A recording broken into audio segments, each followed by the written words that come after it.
ముందుగా జై భీమ్. ఆర్టీటీ జరుగుతున్నటువంటి అన్యాయాన్ని ఖండిస్తూ ఈరోజు నిరసన కార్యక్రమం తెలియజేయమైనది. అయితే అన్ని సంఘాలు నాయకులందరూ ప్రతినిధులు వచ్చి ఈరోజు ఈ సభ కార్యక్రమాన్ని చేయడం జరిగింది. ఈ కార్యక్రమం ఎఫ్సిఆర్ఐ ఖచ్చితంగా మాకు అమలు కావాలి. రద్దు చేసేటువంటి తీసివేసి గవర్నమెంట్ వెంటనే మాకు అమలు చేయాలి. ఆర్టీని పునః ప్రారంభించాలి. ఖచ్చితంగా చేయని వెంటనే మేము జిల్లా వ్యాప్తంగా ఉద్యమాన్ని చేపట్టినాం. ఈరోజు ఇంతటితోనే ఆగకుండా రేపు నుంచి పలు దశల్లో కార్యక్రమాలు చేయడానికి మేము సిద్ధంగా ఉన్నాం. కాబట్టి వెంటనే గవర్నమెంట్ను మరి సెంట్రల్ గవర్నమెంట్తో మాట్లాడి వెంటనే ఆర్టీసీ సంస్థను పునః ప్రారంభించాలని మేము కోరుతా ఉన్నాం.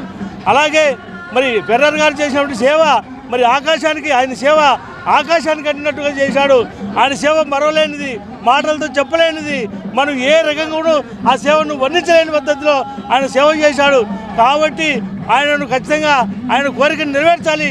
ఆ బాధ్యత మా అందరిది అనంతపురం జిల్లా వాసులని చెప్పి మేము తెలియజేస్తున్నాం. ఆర్టీడీలో నేను క్రిస్టియన్ మతస్థుడే అయితే ఖచ్చితంగా నాకు సేవ చేయడానికి మతం అడ్డం వస్తే నాకు ఈ రోజు నుంచి క్రిస్టియన్ మతం నాకు అక్కర్లేదని చెప్పినాడు. మరి ఈరోజు క్రిస్టియన్ మతాన్ని మరి వృద్ధి ఆయన ఇబ్బందులు కలిగించే ఆ సంస్థ ఇబ్బంది కలిగించే పరిస్థితికి వచ్చినారు. ఇది తప్పని చెప్పి మేము భావిస్తున్నాం. ఏనాడు క్రిస్టియన్లు ఆయన ప్రలోభ చేయలేదు. సేవతో ముందుకు వచ్చాడు తప్ప ఏ ఒక్క వ్యక్తి అక్కడికి పోయినటువంటి వ్యక్తి మాకు పని ఉంది, మాకు హార్ట్ పేషెంట్లు, మేము పలానా పేషెంట్లు అని చెప్తే వాళ్ళు స్పందించి అసలు మానవతా దృక్పథం అంటే వాళ్ళే, మానవత్వం అంటే వాళ్ళే, మానవత్వంతో కూడినటువంటి విన్సెంట్ ఫెర్రర్ గారి యొక్క ఆలోచన. ఆర్టీటీ సంస్థ ఈ అనంతపురం జిల్లాలోనే కాదు, మన రాష్ట్రంలో చాలా ఉమ్మడి రాష్ట్రంలోనే వాళ్ళు చేసినటువంటి సేవలు, మన ఆర్టీటీ ఫాదర్ గారు చేసినటువంటి సేవలకు ఈ జిల్లానే కాదు ఉమ్మడి రాష్ట్రం అంతా కూడా, రెండు రాష్ట్రాల్లో కూడా ఈ ఎస్సీ ఎస్టీ బీసీ మైనార్టీ కులాలకు చెందినటువంటి ప్రజలందరూ కూడా ఆ ఆర్టీటీ ఫాదర్కి ఆయన ఆ సంస్థకి రుణపడి ఉన్నాం. కాబట్టి ఈరోజు ఈ బీజేపీ ప్రభుత్వము ఆ ఆర్టీటీ సమస్యని రానివ్వకోకుండా వాళ్ళ అకౌంట్ని ఖచ్చితంగా రెన్యువల్ చేయాలి.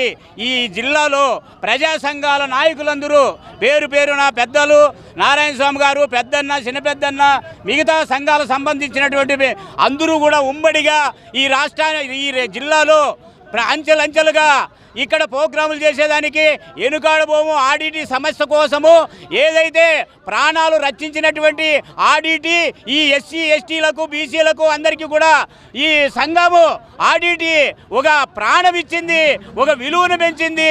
మా పూరి గుడిసెల్లో ఉండబడినటువంటి వారికి ఇండ్లు కట్టించి హాస్పిటళ్ళు, డాక్టర్లు, చదువులు, ప్రత్యేకంగా ప్రభుత్వాలు చేయనటువంటి పనులు ఈ ఆర్టీటీ సమస్య చేసింది. కాబట్టి ఈ సమస్య కోసము బీజేపీ ప్రభుత్వాన్ని హెచ్చరిస్తున్నాము. మోడీ గారిని ప్రాణాలు తీసుకోవడానికి కూడా ఆర్టీటీ సమస్య కోసము అనంతపురం జిల్లా ఎస్సీలు, ఎస్టీలు, బీసీలు, అన్ని కులాలు, అణగారిన కులాలు, సంఘాలన్నీ కూడా ఐక్యంతో ముందుకు పోతామని చెప్పనని ప్రభుత్వాన్ని హెచ్చరిస్తున్నాం. అదేవిధంగా చంద్రబాబు నాయుడు గారు కూడా, పవన్ కళ్యాణ్ కూడా మోడీని ఒప్పించి వీళ్ళ సమస్యని రెన్యువల్ చేసే విధంగా చొరవ చూపాలని చెప్పనని ఆ ప్రభుత్వానికి కూడా విజ్ఞప్తి చెబుతూ హెచ్చరిక చేస్తున్నామని చెప్పనని తెలియజేసుకుంటూ ఇక్కడ వచ్చినటువంటి నా తోటి రక్త బంధువులందరికీ, ప్రజా సంఘాల వాళ్ళందరికీ కూడా పేరున ధన్యవాదాలు. ముందున్నటువంటి మీ ప్రెస్సులకు కూడా అందరికీ పేరున ధన్యవాదాలు.